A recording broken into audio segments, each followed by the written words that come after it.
Hi, I'm Doug Fields from Download Youth Ministry, and I want to thank you for the role that you're playing in your youth ministry.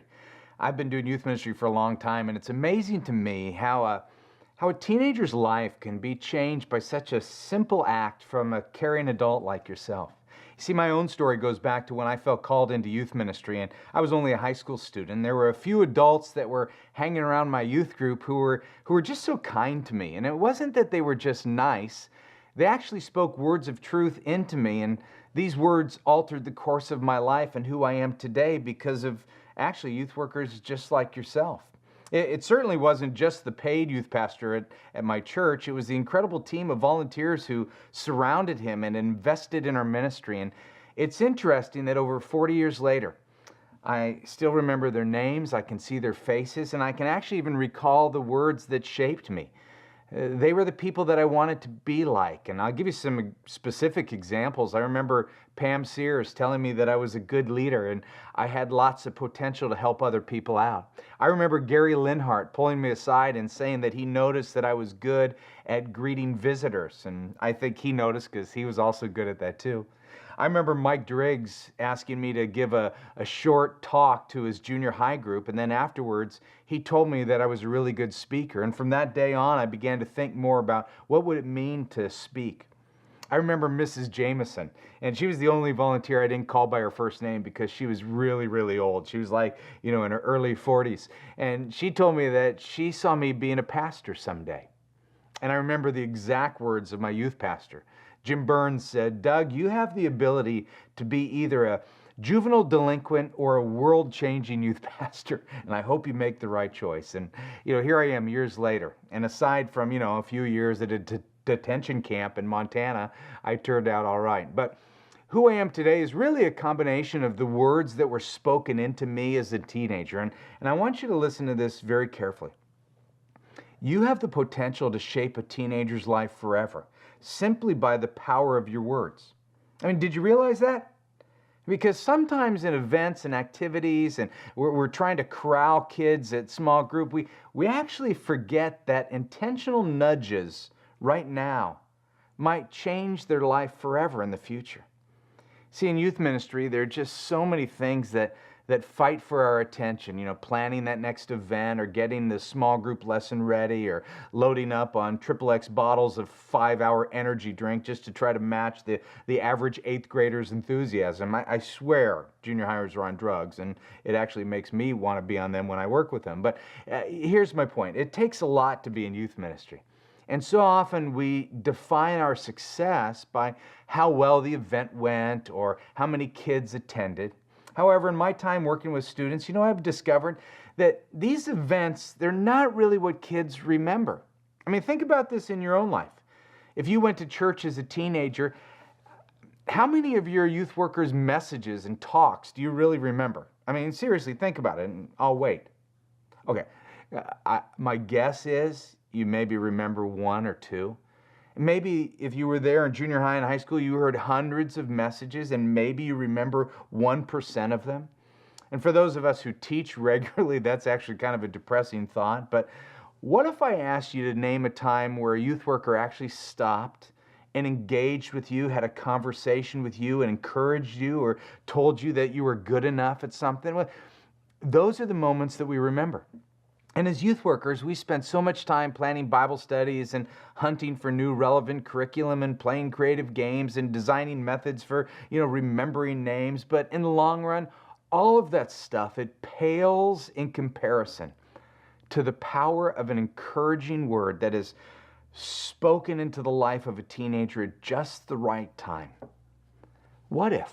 What if the intentionality that we give to youth ministry development was the same amount of time that we gave to word development? I mean, think about this. What if we thought more intentionally about the words that we use? So how do we do this? Well, if words are powerful, then positive words result in powerful encouragement.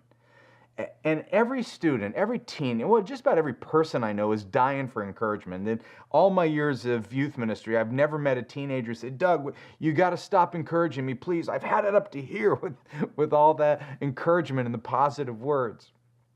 You know this, but there's a lot of research out. And a specific one out of the University of Nebraska revealed that it takes 10 to 20 positive words to counterbalance one negative word. Now, think about all the discouragement your students receive at school, from real life bullies to even their friends who just make flippant negative comments followed by, that eraser phrase of, I'm just kidding. Or consider the negative words they hear at home. I mean, there's so much going on in their life. We've got this uphill battle facing us when we meet them and they make their way to youth group or Sunday school or small group, and we've got to counteract all that negative with this positive. And you may be thinking, well, what should I encourage? I mean, help me, Doug. Be more specific. And it's a great question. Here's my one-word answer about what you should encourage. Everything. I mean, really, encourage everything. Encourage students, their positive actions. Encourage their smiles, their willingness to help, the way they greet new students. Encourage their haircut or their clothes or their Bible or their old Bible. Basically what I'm saying is look for every opportunity to encourage a student. The more, the better. See, and then the better you know a student, really the deeper and more personal the encouragement should be. But if you get in the habit of looking at a teenager and thinking, what can I say that's positive? What can I say that's empowering? And what can I say that's true? Now, obviously, part of our ability to do this in a life-changing way, we got to rely on God's Spirit. And so what if before every weekend service or small group or event that you and I were to ask God to give us the right word? God, give us the right word for just one student. Now imagine the impact you'd have. If you were speaking just directly on God's behalf to the heart of one kid. And I'm not asking you to be overly spiritual. I was just talking to God and he just gave me this word. No, don't be weird. Be yourself. And then speak empowering words. So we've got empowering words over here. And what I want to do is I want to just switch directions just a little bit. Because in addition to offering words of encouragement, you and I as youth workers, we actually need to use words that speak truth. And sometimes truthful words won't always come across as encouraging words. But as youth workers, we need to learn to speak the truth and we need to learn to speak it in love. So when a student does something or says something that's maybe inappropriate or out of bounds, it may be time for us to use truthful words, even if those words might result in a little gentle confrontation. So let's be real. Confrontation isn't fun.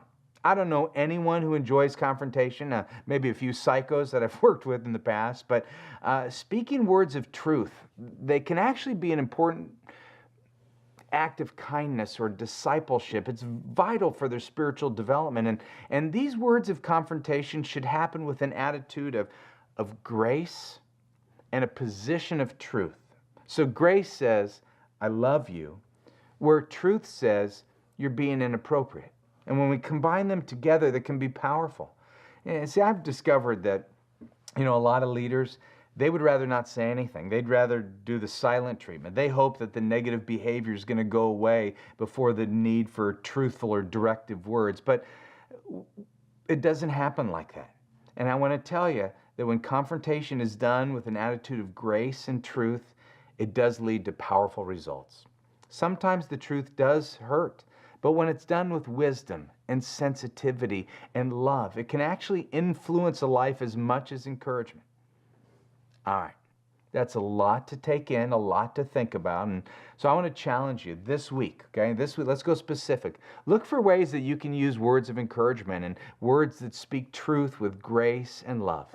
Look for the ways to build up the teenagers that God has placed in your life, because your impact and your influence as a leader can be life-changing. The more intentional you become with your words that you speak into their life, the more potential it has for a young life to be changed. Thanks so much for taking some time to learn and to think a little more deeply about what you're doing in youth ministry. And by the way, thanks. Thanks for what you're doing. See you next time.